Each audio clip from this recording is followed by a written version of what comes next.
Tenemos dos preguntas. La primera para don Cristóbal.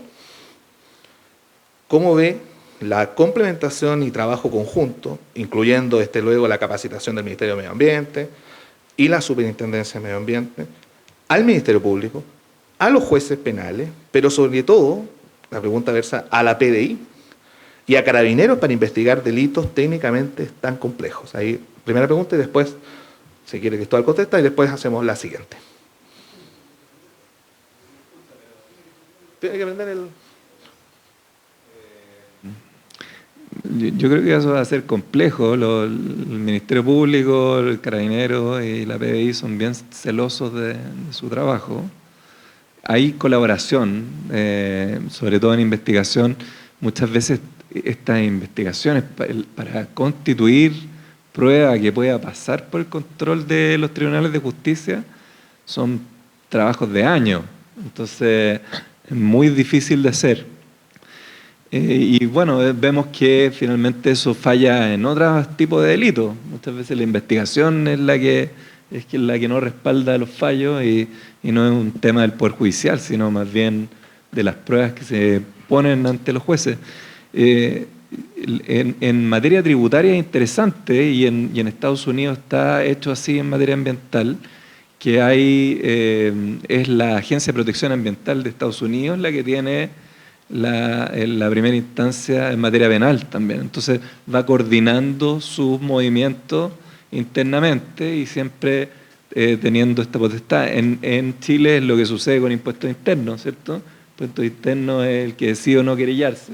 Eso tiene obviamente pros y contras que hemos visto en la historia, pero tiene un sentido mucho más de incentivar el cumplimiento. Acá el temor es que, y es lo que probablemente va a ocurrir, es que vamos a tener un Ministerio Público y una policía muy activa en materia de delitos ambientales y una autoridad administrativa yendo detrás. Eso es lo que va a pasar y eso obviamente no cumple el sentido de la ley, que es lo que nos comentaba nuestro moderador. Gracias. Una segunda pregunta para el panel, para cualquiera con toda libertad. Las cuatro exposiciones se han centrado sobre algo que está dicho muy implícito, la relación entre el Estado y la industria. ¿Bien? Corfo ha hecho una tarea titánica y Acera también ha contribuido y tiene en mira la actuación estatal. Entonces la pregunta que yo les quiero hacer es si el Estado decide colaborar o intervenir empresarialmente. ¿Ya? Resulta también de las sugerencias que ha dado los organismos internacionales. Si el Estado decide intervenir o colaborar con las empresas energéticas, no renovables, cualquiera sea su naturaleza, ¿eso va a traer consecuencias en el estándar del cumplimiento? O por el contrario, si hacemos que el Estado intervenga como Corfo, como una empresa estatal o lo que sea, ustedes estimarán que la ley de delito económico se va a poder cumplir más laxamente, o por el contrario, van a tener una carga mayor y que puede tener un sideral efecto en materia de inversión? El que quiera, con toda libertad. Voy a partir. No sé si logro capturar a través de mi respuesta, tener la completitud de la respuesta a tu pregunta, pero aquí nos vamos complementando con este panel. Respecto a lo que se refiere a Corfo, donde yo estoy ahora, desde donde yo estoy hablando en este minuto, pero muy a título personal, lo que te digo es que nosotros estamos trabajando con las pymes y con las empresas proveedoras en trabajo hace muchos años en programas de desarrollo de proveedores, porque entendemos que si una empresa debe medir su alcance 3, ese alcance 3, es decir, las emisiones que provocan alguien tiene que ayudarlos. Ayer alguien me decía, oye, yo creo que Corfo no debería existir, que las empresas deberían regularse. Y ahí es donde yo les decía, oye, pero los bienes públicos, hay bienes públicos también que todavía con plataformas habilitantes, con información, con poner las condiciones de base, con entender, por ejemplo, cuál es el capital humano que se necesita para estas nuevas tecnologías, para implementar este desarrollo sostenible o para implementar una ley como la Ley Marco de Cambio Climático? ¿Cuáles son las profesiones que se necesitan en cada una de las regiones? Y lo digo a propósito de un estudio que también acabamos de terminar y de publicar en la página de Corfo en ese sentido.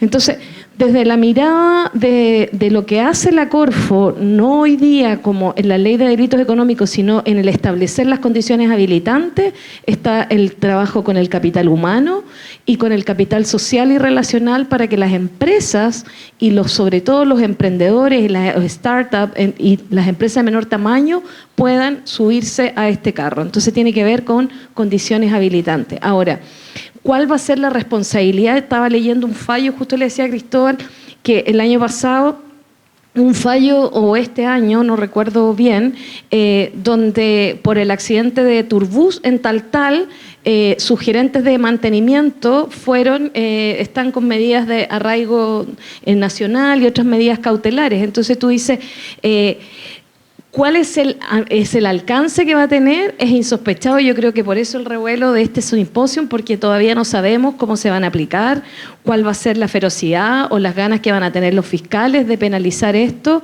o de responder cada uno de nosotros con aquello que también conversábamos recién, que tiene que ver con la debida diligencia, con tener estos canales oficiales de cumplimiento y todo lo que la ley requiere. Y no solo para los gerentes, sino también para los directorios, porque en esto también tienen una responsabilidad solidaria y ahí se aplica mucho lo del derecho, lo que he visto yo, sin ser abogado, del derecho laboral. Como que la responsabilidad solidaria y subsidiaria del derecho laboral está súper mezclada con los principios de esta ley. Eso, Analía. Sí, yo quería hacer referencia a propósito de la mención de cómo el Estado en el fondo responde. Lo dijo Andrea además muy diáfanamente, cómo el Estado responde cuando es el Estado el que convoca para la participación de privados en algún desarrollo cierto productivo. En el caso del mundo eléctrico hay, a propósito de tener dos segmentos regulados, el de transmisión y el de regulación, hay efectivamente procesos, ¿no?, en donde se invita al privado a participar de la explotación mediante concesiones o licitaciones. Y en los últimos años han ocurrido varios eventos en donde básicamente por incumplimientos de cualquiera de los dos lados se produce la discusión, el conflicto, la divergencia y derechamente, digamos, demandas, ¿no?, de privados contra el Estado para decir, usted me invitó a ser partícipe de un negocio, de un desarrollo productivo y después usted no me apoyó en la consecución de lo que sea, permisos, la gestión del territorio, etc. La línea que tú mencionabas, Cristóbal, ISA Interchile, Cardones por Paico, tuvo 500 días de atraso en su entrada en operación. 500 días de atraso. Y eso a propósito de la imposibilidad de la gestión territorial. Uno puede ir a los fenicios en esto, decir, bueno, lo que pasa es que no se pusieron de acuerdo en el trazado nunca se discutió con las comunidades obviamente ejercieron su derecho sobre el territorio y aquí hubo un problema entre Estado y privado de no tener un acuerdo. Por eso yo insisto que el tema de ordenamiento territorial es clave. Y eso causó perjuicios, fíjense cómo es la cadena de valor del mundo eléctrico, porque las generadoras que estaban en fila para conectarse el día cero y poder integrar su energía renovable, barata, limpia, local, tuvieron que hacerlo con 500 días de atraso. Entonces se va haciendo un poco el enjambre, ¿no? O sea, la bola de nieve va creciendo. Y respecto de la ley, mira, yo no sé cuáles fueron las consideraciones de la industria que ayer estuvieron representadas en el primer día, pero desde Acera la visión es que esto eleva la posibilidad de tener reglas claras para los privados, que precisamente después es más costoso tener el conflicto, la divergencia, como aquellos que en el fondo estoy mencionando hoy día, que en el fondo haber tenido un cumplimiento claro respecto de estándares. Claro, los estándares medioambientales están muy claros, la ley lo señala, contaminación, vertimiento, también polución del aire, eso está muy claro en la nueva ley de delitos económicos y ambientales. En términos de las responsabilidades, claro, para eso tenemos que implementar los sistemas internos que nos permitan las alertas tempranas, la capacidad de la denuncia, ¿no? Y la implementación del seguimiento, que sin eso la ley puede ser letra muerta, ¿no? Así que sí, yo creo que la ley viene a mejorar nuestra capacidad de cumplimientos. Sí, perdona, dos frases de mi parte nomás. Lo primero es que el Estado interviene mucho en este sector más que en otros. No por la vía de la propiedad, pero sí por la vía de la regulación. Yo diría que es más bien determinante respecto al desarrollo del sector. El Estado, como digo, desde la planificación del sector hasta la implementación y los marcos regulatorios en ese sentido, ¿no? Eso es la primera frase. Y la segunda frase es que esto es un esfuerzo sistémico. Me refiero al cumplimiento luego de este marco regulatorio. Yo tuve la oportunidad de ser ministro de Energía en el transcurso del desarrollo de algunos de los proyectos que acá se mostraban. Y simplemente era un eslabón más de varios eslabones en el ámbito público que tenían resortes de decisión explícitamente regulados para desarrollar estos proyectos. Por lo tanto, ahí se requiere también un rediseño probablemente. Yo sé que hay debate, hoy día incluso entiendo que hay alguna propuesta respecto al propio comité de ministros de estos proyectos, etcétera, pero claramente para eso se requiere, yo diría, dos cosas: un diseño moderno, institucional y alineamiento político, para ser también súper preciso, para que finalmente esta planificación tenga una expresión respecto a la norma propiamente tal. Virtual. Solo muy brevemente decir, en el sector público, sobre todo en las empresas públicas, esto necesariamente va a inducir mayor integridad. Aquí finalmente todos los funcionarios que sean parte del gobierno corporativo de una empresa pública o finalmente del gobierno corporativo de alguna filial, van a tener que ejercer estas medidas por un tema de protección personal. Obviamente aquí hay penas personales, pero no todo es negativo. Finalmente hay que decir, en lo que hablaron nuestros colegas acá sobre transición energética, a mí me tocó el privilegio de proponer la carbono neutralidad en el gobierno anterior y que se tradujo en ley, y describir los artículos que tienen que ver con las normas de emisión que van a ayudar a que se cumpla. Finalmente, como vimos en la ley, aquí aplica una sanción más severa a las normas de emisión.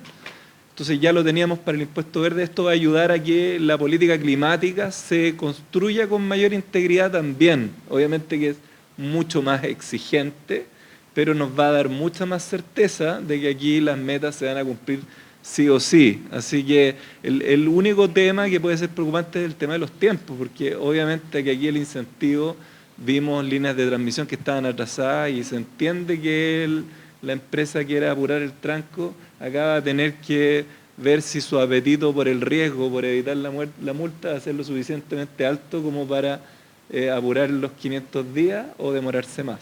Eso. Bien, una pregunta más, muy breve, la pregunta y la respuesta. Para Analía, ¿la nueva ley ayudaría a evitar casos como la quiebra Campanario, por el tenor de la pregunta, o el bloqueo de las energías no renovables que se hacían por termoeléctrica al copar líneas de transmisión, el aumento de capital de inercia en desmedro de minoritarios? Preguntan, esa es la pregunta, y concluyendo, ¿la nueva ley entonces ayudará a una mayor competitividad?